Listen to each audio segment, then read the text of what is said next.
बिस्मिल्लाहिर्रहमानिर्रहीम। अस्सलाम वालेकुम बच्चों, उम्मीद है खैरियत से होंगे और अपने 10th क्लास के कोर्स को एंजॉय कर रहे होंगे, क्योंकि ये साथ साथ आपको प्रैक्टिकल बेस्ड करवाया जा रहा है। ठीक है जी, जो कि बहुत कम करवाया जाता है। आपको साथ साथ में प्रैक्टिकल्स भी करके दिखा रही हूँ, ठीक है, जिससे आपको ज़्यादा समझ आएगी। उसके बाद जब आप कुछ प्रैक्टिकल समझ लेंगी, फिर आप क्या है अपने सिस्टम पे GW बेसिक भी इंस्टॉल करके घर में भी अपनी जो है वो प्रैक्टिस को जारी रख सकती हैं, ताकि जब आप इस पेंडेमिक वेकेशन समर वेकेशंस के बाद स्कूल आएँ तो फिर आपको जो है ईच एंड एवरीथिंग क्लियर हो, आप किसी किस्म के डाउट में ना हो कि जी अब हम कैसे पढ़ेंगे, अब टाइम कम है और जो है हम कैसे एग्ज़ाम को अच्छे तरीके से कंप्यूटर में नंबर हासिल कर सकते हैं। क्योंकि कंप्यूटर एक ऐसा सब्जेक्ट है कि अगर आप इसको बहुत अच्छे तरीके से प्रिपेयर कर लेते हैं, अंडरस्टैंड कर लेते हैं, प्रोग्राम आपको बनाना आता है, तो आप इसमें फुल मार्क्स भी ले सकते हैं, जस्ट मैथ की तरह से। राइट, तब हम अपने लेक्चर की तरफ। अगेन मैं आपको बता दूं कि अगर अभी तक किसी ने चैनल को सब्सक्राइब नहीं किया, ठीक है जी, तो आप क्या है चैनल को पहले सब्सक्राइब कर लें, ताकि जो है आपको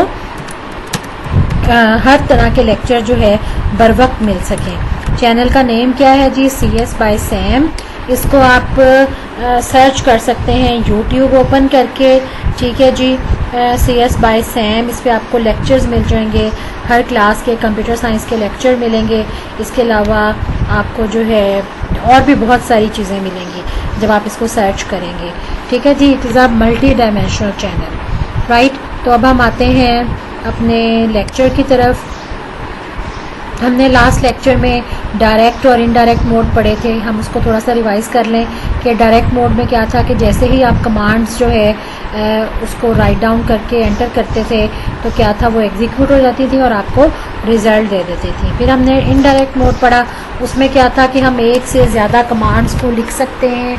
आप चाहे आपकी 2 कमांड्स हैं, 10 हैं, 20 हैं, 100 हैं या 1000 हैं, इन तमाम को आप एट वंस लिखें और फिर उसको इकट्ठा जो है बाय रन कमांड उसको रन कर लें। अब हम चलते हैं जी नेक्स्ट अपने लेक्चर की तरफ।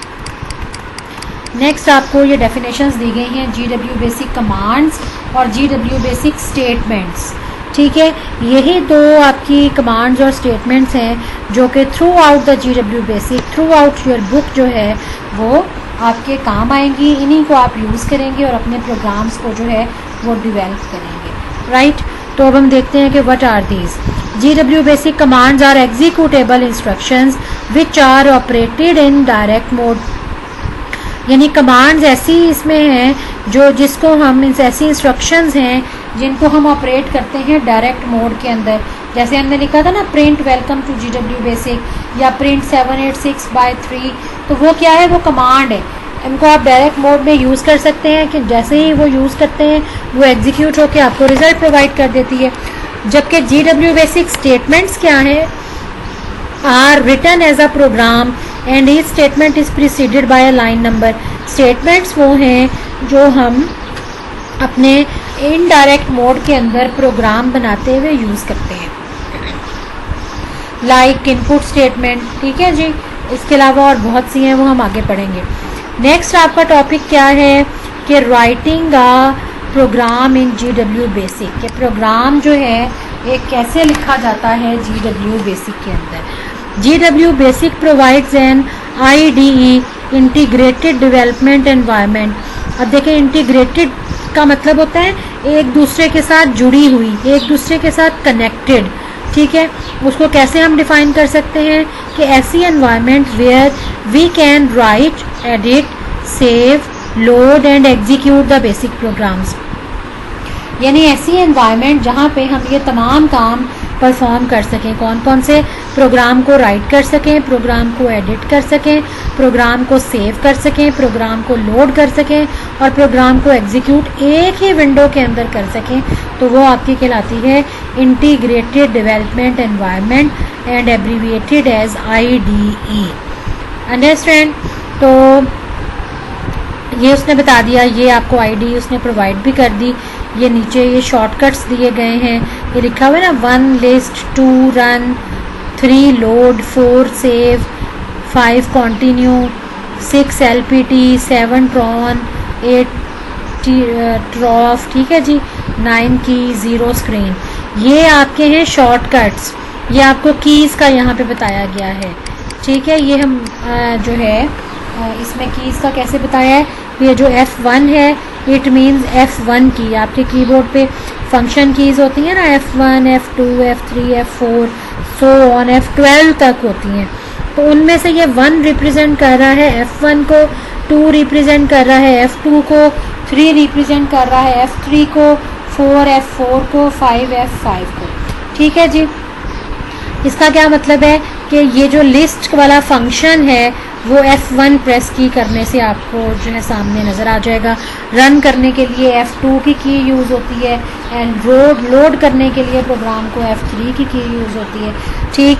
अब हम पहले देखते हैं कि प्रोग्राम को क्रिएट और सेव कैसे किया जाता है, ठीक है जी। In GW basic the program is a file that contain the specific instructions और स्टेटमेंट फॉर द कंप्यूटर, यानी प्रोग्राम एक ऐसी फाइल है जिसके अंदर स्पेसिफिक इंस्ट्रक्शंस लिखी होती हैं और स्टेटमेंट लिखी होती हैं कंप्यूटर के लिए। इन GW basic programme lines have the following format, क्या फॉर्मेट होता है, लाइन नंबर स्टेटमेंट, यानी लाइन नंबर पहले और फिर स्टेटमेंट, जो कि इनडायरेक्ट मोड में आपको दी जाती है। वो आपको प्रैक्टिकल में, आपका जो प्लेलिस्ट के अंदर एक प्रैक्टिकल कंप्यूटर प्रैक्टिकल्स का फोल्डर है उसमें आपको इसका प्रैक्टिकल मिल जाएगा, इसकी डिमॉन्स्ट्रेशन मिल जाएगी। Where line number is an unsigned integer in the range from 0 to 65529, यानी ये लाइन नंबर की रेंज दी हुई है कि एक प्रोग्राम के अंदर आप 0 लाइन से लेके और 65,529 लाइन्स लिख सकते हैं, राइट, एंड स्टेटमेंट्स लिख सकते हैं।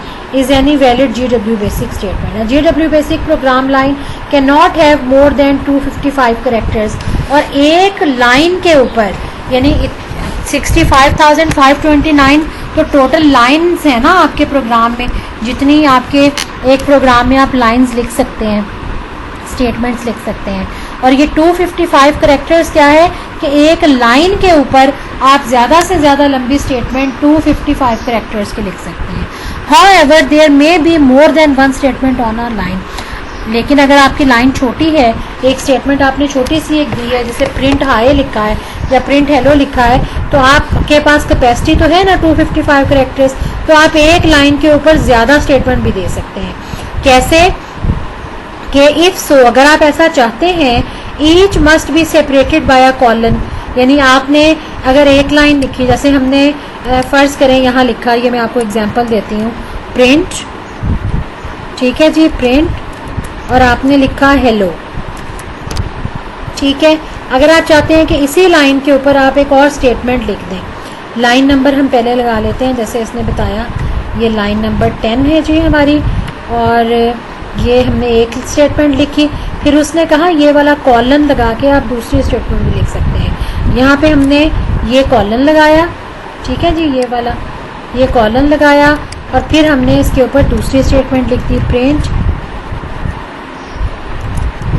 फ्रॉम, ठीक है।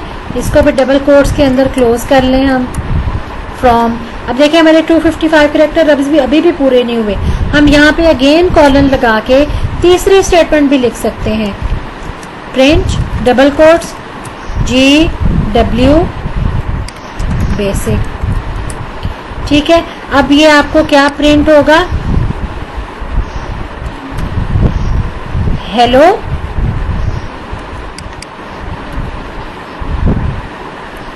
ये फ्रॉम, ठीक है। ये हमने सेपरेटर लगाया ना, ये दूसरी स्टेटमेंट लगा दी और फिर सेपरेटर लगाया, ये तीसरी स्टेटमेंट हमने लगाई GW बेसिक, कि हेलो फ्रॉम GW बेसिक। अब ये 3 स्टेटमेंट्स हमने एक लाइन के ऊपर यूज़ कर लिए, ठीक है। अब एंटर करेंगे तो आपकी लाइन नंबर 20 आ जाएगी। इस तरह से इनडायरेक्ट मोड में जो है वो काम चलता है, ठीक हो गया। अब हम आगे पढ़ते हैं, the program statements are executed depending on the line number in ascending order, और प्रोग्राम में जितनी भी स्टेटमेंट्स लिखी हों वो अपने नंबर्स के हिसाब से असेंडिंग ऑर्डर में जो है वो उसने रन होना होता है। For example, if the line number is typed after line 60, यानी उसकी जो लाइन का नंबर है वो इस पे डिपेंड नहीं करता कि वो पहले लिखा हुआ है या बाद में लिखा हुआ है। अगर आप लाइन नंबर 60 पहले भी लिख दें और लाइन नंबर 45 बाद में लिखें तो एग्जीक्यूट 45 ने ही पहले होना है, ठीक है, 60 ने अपने टाइम पे जो है वो एग्जीक्यूट होना है, ठीक है। नेक्स्ट रूल क्या है लिखने का, writing a program, reuse of an existing line number causes all of the information content in original line to be lost. यानी अगर लाइन नंबर 10 आपने लिखा प्रिंट और हेलो, और फिर लाइन नंबर 20 पे आपने फिर प्रिंट जो है वो हेलो लिख दिया, तो पहली लाइन जो है वो डिस्कार्ड हो जाएगी, ठीक है। लाइन नंबर 20 को अगेन लाइन नंबर 10 कर दिया, तो अब क्या हो गया कि वो जो आपने दो लाइन नंबर 10 आपने डिफाइन कर दी, तो जो पहले वाली लाइन नंबर 10 पे जो कुछ भी लिखा होगा वो डिस्कार्ड हो जाएगा, वो ख़त्म हो जाएगा। उसने लेटेस्ट लाइन नंबर 10 उठानी है, इसलिए कोशिश करें कि आपसे ऐसी गलती ना हो कि आप ये दो मुख्तलिफ लाइनों का नंबर जो है वो एक ही रख दें, ठीक हो गया। ये तो था creating a program in GW basic. अब इस पैराग्राफ में से आपने जो है वो हर लाइन जो है वो MCQs के लिए इम्पोर्टेंट है, आपने MCQ जो है वो यहाँ से करने हैं, ठीक हो गया। MCQ यहाँ से तैयार करने हैं, इसको रट्टे लगाने की ज़रूरत नहीं है। MCQs के लिए देखें ये है जी कि अनसाइन इंटीजर, उसकी रेंज आपको पता होनी चाहिए। इंटीजर की क्या रेंज है जी, 655290 से लेके इतनी, और एक लाइन के ऊपर आप 255 करैक्टर से ज़्यादा नहीं लिख सकते, और एक लाइन पे अगर आपने मोर देन वन स्टेटमेंट लिखनी है तो सेपरेटर का साइन लगाना है, और वो असेंडिंग ऑर्डर में काम करेगा। आपकी जितनी भी स्टेटमेंट्स होंगी, लाइंस होंगी, ठीक है जी, वो मैटर नहीं करता कि आपने पहले कौन सी लिखी बाद में कौन सी, उसने अपने कंपाइलर ने अपनी लाइन नंबर की तरतीब के हिसाब से ही चलना है, ठीक है जी। अब हम देखते हैं कि कंप्यूटर में जो हमने प्रोग्राम बनाया उसको सेव कैसे किया जाता है, ठीक है जी। सेव कैसे किया जाता है ताकि हम उसको बाद में भी यूज़ कर लें। GW basic the following procedure is use, यानी किसी भी फाइल को सेव करने के लिए GW बेसिक में ये प्रोसीजर जो है वो फॉलो किया जाता है। क्या है? नंबर 1, प्रेस द F4 की, यानी F4 की जो है वो हम प्रेस करेंगे। जैसा मैं आपको दिखाऊं, यहाँ पे ये देखिए 4 पे सेव लिखा हुआ है। F4 का मैंने आपको क्या बताया था, F4 आपके कीबोर्ड के ऊपर F4 की जो की है वो प्रेस करेंगे तो आपको क्या है कि स्क्रीन के ऊपर सेव करने की ऑप्शन मिल जाएगी। कैसे? जैसे ही आपने F4 की प्रेस की, आपकी स्क्रीन पे लिखा हुआ आ जाएगा सेव डबल कोट स्टार्ट, ठीक है जी।